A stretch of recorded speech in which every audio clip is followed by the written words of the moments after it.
Bueno, va a ser un gusto charlar con él, con Gustavo Farabolini. Presentó el viernes pasado en UPCN este libro, El Puente de las Ánimas, que relata la tragedia del Leyes. Hablamos del 20 de noviembre de 1970, cuando ocurrió uno de los accidentes más importantes de la provincia de Santa Fe, con una cifra importante realmente de muertos, más de 50 personas fallecieron en aquel momento, pero con algunos sobrevivientes. Y este libro llega ahora, algunos años después, y lo tenemos aquí a su autor. La verdad que es un gusto tenerte acá, Gustavo. ¿Cómo andás? Igualmente, muy bien. ¿Todo bien? Gracias, sí, muy bien. Bueno, El Puente de las Ánimas. Yo no lo viví, digamos, yo nací en el 86. Claro. De todas formas, tengo hasta imágenes en el recuerdo de haber visto aniversarios, de haber escuchado y de lo que significa, lo que ha significado aquel accidente en el famoso puente del Leyes, que después se repitió, no con la misma gravedad, pero tiempo después se repitió. Contanos un poco qué te lleva a escribir este libro, qué te inspiró para decir esto hay que contarlo de determinada manera en un libro. Bien, en principio la inspiración para el que escribe o la motivación surge de lo menos pensado. Una persona conocida me dice un día que volviendo de la zona de la costa, le comentaron que había caído un ómnibus, una persona joven me lo dice, y que las noches de luna llena se lo puede ver al ómnibus todavía. Bueno, yo cuando ocurrió el accidente tenía 13 años y lo vi en la televisión, en una revista sensacionalista que salía en ese momento que se llamaba Así, que era de Héctor Ricardo García, el que después hizo Crónica. Bueno, dedicó todas las páginas, las 34 páginas con fotos de la tragedia. Entonces a mí me quedó, se ve que eso en la memoria muy grabado, esa impresión como adolescente, que las imágenes como que se graban más. Y bueno, como yo siempre escribo, yo hace años que me dedico a escribir, en ese momento no estaba escribiendo nada o estaba escribiendo cuentos. Y bueno, dije, tengo que escribir sobre esto, ¿no? Me nació y fueron 1 año y medio, 2 de investigación. Fui al archivo histórico, encontré en la misma revista y ahí me puse, bueno, archivos judiciales, actas policiales, y ahí empecé a buscar a los sobrevivientes. Que en realidad, como bien dijiste, el hecho fue conmocionante porque hubo 55 muertos, que fue uno de los mayores de la Argentina, pero dentro de los 6 sobrevivientes trascendió porque una beba que tenía 1 año y 1 mes flotó por la bombacha de goma que se usaba en ese momento, que era de látex y probablemente le haya hecho una cámara de aire. Un pescador que ve que el ómnibus cae va con su canoa y la salva. La confunde con una muñeca, pero ve que mueve un brazo y la salva. Eso trascendió en todo el país, salió en Clarín, La Nación. Sí, como decía Juan, y yo también soy del 86. Ahí estamos viendo algunas imágenes. Y me acuerdo que esa anécdota me quedó, no la habré, de los 2 años no creo, pero después me quedó la nena del pañal que se había salvado. No sabía que había pasado tanto tiempo. Sí, se van a cumplir 50 años el año que viene. Pero fíjate vos que por qué a mí me impulsó a escribir, a investigar, y por qué cuando lo presenté al libro había 150, 200 personas, que para una presentación de un libro no es habitual. No, muchísimo. Yo no me la creo, digamos, sé que el hecho es convocante. Sí, claro. Estaba incluso, bueno, vino la misma, la beba en ese momento, que ahora tiene 49 años, y la gente la quería conocer, ¿no es cierto? Porque ¿Cómo contactaste con ella? me costó muchísimo. Vos sabés que, bueno, de los 6 sobrevivientes, 3 viven. Uno de ellos no me quiso dar entrevista, que es una persona de 70 años que vive en San Javier. La esposa no me dejó porque dijo que no quería hablar del tema. Y los otros 2, uno que tenía 14 años, Rodolfo Ramos, y Alicia, que tenía 1 año, a los 2 le cambiaron el apellido. A Alicia se le mueren los padres y los 2 hermanitos en el accidente. Lo adopta una tía y le pone el apellido del esposo, un apellido X. Claro. Y al otro muchacho, 3 años después, tiene un accidente que casi se muere en una moto, y lo adopta una familia del hospital que en ese momento se llamaba Piloto, el Cuyen. Porque él era 10º hijo de una familia sanjavierina que los había dejado los chicos en un hogar. Entonces, fíjate, los 2 le cambiaron el apellido. Entonces me costó, hasta que en un momento vi una nota de Juan Trento, que él en el 2008 logró dar con ella, la trajo al puente y la hizo que lo saludara al pescador. Y después nunca más. Yo pude ver ese apellido, bueno, le pedí amistad en Facebook, no me la dio. Ella tenía el accidente como un poco oculto por los padres no biológicos. Y bueno, en el momento que me dio la primera entrevista, en Ituzaingó, provincia de Buenos Aires, está, medio a regañadientes, después en algún momento se fue soltando y asumió el tema, porque ella no le había contado a nadie, a ningún amigo. Y ahora al revés, es como que que está asumiéndolo y haciendo una especie de cierre de su identidad. ¿Por qué se cayó el colectivo? Bueno, mira, el libro mío en realidad no es una crónica que busca verdades, como sería una crónica periodística, sino que es una no ficción. Lo que sería en la línea de Truman Capote o Rodolfo Walsh, es una crónica literaria. Entonces yo me hago preguntas y no las respondo, sino que dejo que el lector conmigo, digamos, se quede con esas preguntas o tenga su respuesta. Hay 3 hipótesis. El infarto del chofer, que eso fue probado que fue después de que chocó, o sea, no por el infarto previo. Y las 2 que están en danza es la que se comprobó en el expediente judicial, donde salió, digamos, la empresa de transporte quería probar que el ómnibus estaba en perfecto estado, que se pinchó una goma por un caso fortuito, con lo cual no tenía responsabilidad. Pero otra gente, camioneros de la zona que sabe, dicen que rompió punta de eje porque en el Puente de Leyes todavía hay un dientecito que cuando uno pasa se siente. Sí. El ómnibus estaba sobrecargado, era chico, lo estaban por dejar de sacar de circulación porque era muy viejo. Pero eso quedó flotando en el aire y el expediente judicial, como ustedes sabrán más que yo que son periodistas, que la verdad judicial no es la verdad absoluta. Claro, no es la verdad real. Claro. Hay historias atrapantes en la investigación que hiciste, que por cierto tu nota en revista Anfibia es fantástica. Además sos un gran escritor. No, te agradezco. Gente que no llegó a tomar el colectivo porque estaba lleno.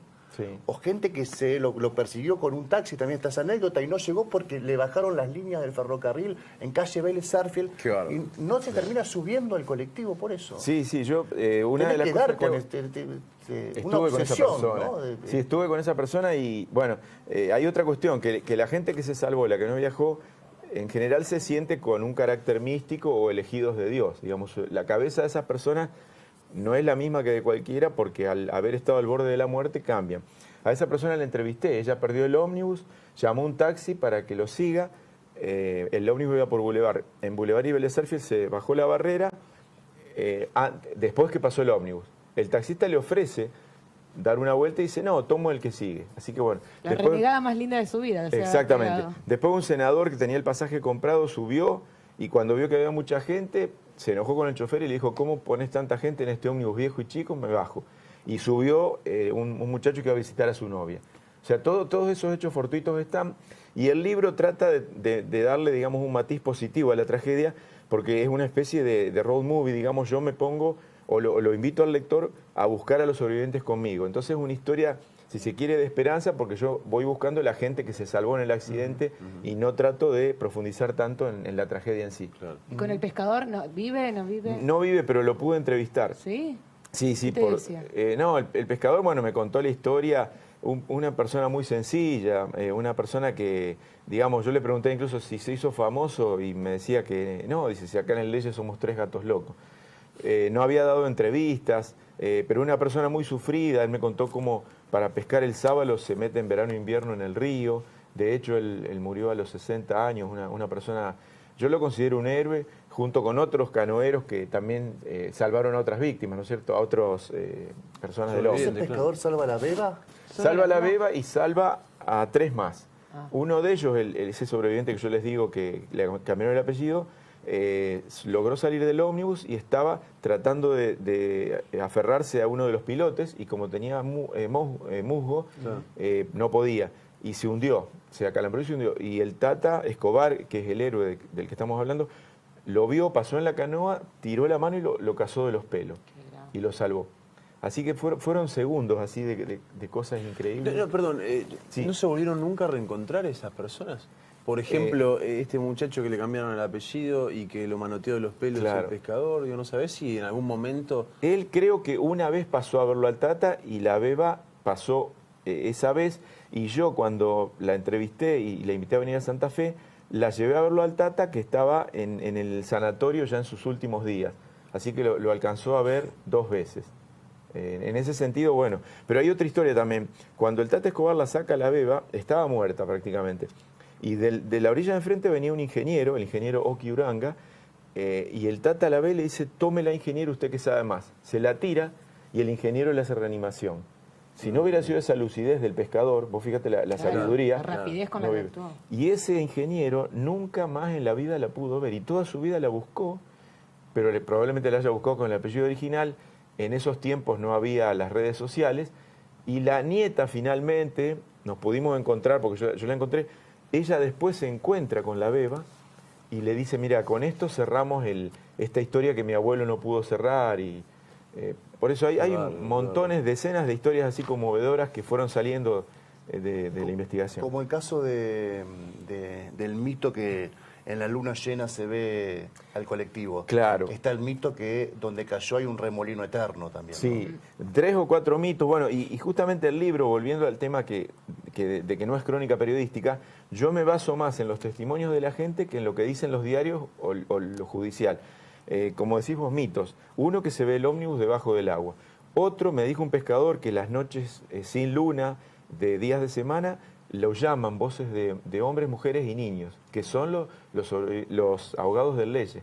Y a él me dice así, pero a mí los pescadores más viejos me dicen que si yo no me muevo, que si pesco y remo, no se me suben a la canoa. Ay, no. Me lo dice de una forma tan natural. Después un periodista, Medera de San Javier, que me dio muchos datos, él dice que siempre que hay muertos se levanta un viento fuerte. Porque ese día era un día de esos calores santafesinos, 20 de noviembre, humedad y calor. A los minutos de que ocurrió el accidente se levantó un viento helado, pero frío, y lloviznó toda la noche. Digamos, una situación terrible. Y la otra leyenda es la que vos decís. La nieta del ingeniero Oki dice que el remolino que provocó el ómnibus al hundirse todavía hoy está. Todas esas cosas son incomprobables, pero son literarias, son cuestiones mágicas, ¿no es cierto? ¿Y vos qué sentiste cuando reviviste esa situación? Porque te subiste en el mismo día de ahora, Claro. En el mismo horario de colectivo. ¿Qué sensaciones Sí, te atravesaron? es muy raro, porque yo lo que hice también, otro de los capítulos, yo hago el viaje, tomo el ómnibus un 20 de noviembre, el ómnibus de las 6, el más lleno, 45 años después. Y bueno, voy contando lo que yo veo y cuento lo que imagino que pasaba. En ese momento no sé si me produjo algo, pero a mí lo que me pasa es que después cuando lo escribo, ahí me emociono, como que en el momento, no sé cómo decirte, mejor dicho, cuando escribo también, el escritor de ficción es un escritor, digamos, más técnico o más frío que el escritor de poesía. Claro. Cuando releo lo que escribí, cuando lo releo en voz alta, por ahí se me pianta un lagrimón, digamos. Pero bueno, los testimonios sí, he estado con testimonio de gente. Yo me acuerdo un atardecer en el medio del campo, entrevistando al hermano de un sobreviviente. Yo le pregunté, y le digo, ¿ustedes se acuerdan del accidente? No, dice, ¿qué se va a acordar uno de las cosas viejas si así se envejece más rápido? O sea, son frases llenas de sabiduría y muy profundas, ¿no? Ese muchacho que tuvo un accidente, sí, creo que perdió el pie, ¿no? Ese muchacho en un accidente de moto, que sus padres biológicos no eran los de crianza, ¿no? Era así. No, eso fue lo de la beba. En realidad, no, está bien. A él lo dejan en el hogar Sarmiento. Tiene el accidente en Leyes, sigue en el hogar Sarmiento. Sí. Cuando tiene el otro accidente, lo adopta una familia y ahí vive con los padres no biológicos. Bien. A los 17 años. Claro, y vos tuviste que reconstruir además toda esa historia familiar, personal. Sí, que claro. Es una historia una super historia dentro de la historia madre, ¿no? Claro, y el otro día, hablando con gente que ya leyó el libro, se quedaron con ganas de que contara más de la vida de la beba y de él. Pero siempre hay que hacer un recorte, ¿no es cierto? Y la vida de él es increíble. Él ahora es un artesano que está en la Plaza de los Artesanos, la Pueyrredón. Sí. Está todos los domingos ahí. ¿Qué edad tenía en el momento del accidente? Tenía 14 y ahora tiene 63 más o menos. Es un personaje, digamos, un tipo muy místico. Vos hablas con él y te recita poesía, te habla de Dios. ¿Y es de hablar de esto? ¿Del accidente? No. Me retació mucha información, tuve que ir varias veces y cuando menos lo esperaba me dijo un día, vení, tomamos un café y ahí te largó. Largó todo, largó mucho, así que muy fuerte. ¿Estás obsesionado con esta historia vos? Estuve obsesionado. Vos sabés que él, ahí está en el libro, cuando terminamos la entrevista, me dice, porque es muy irónico, me dice, bueno, ya no nos vemos, dice, ya está.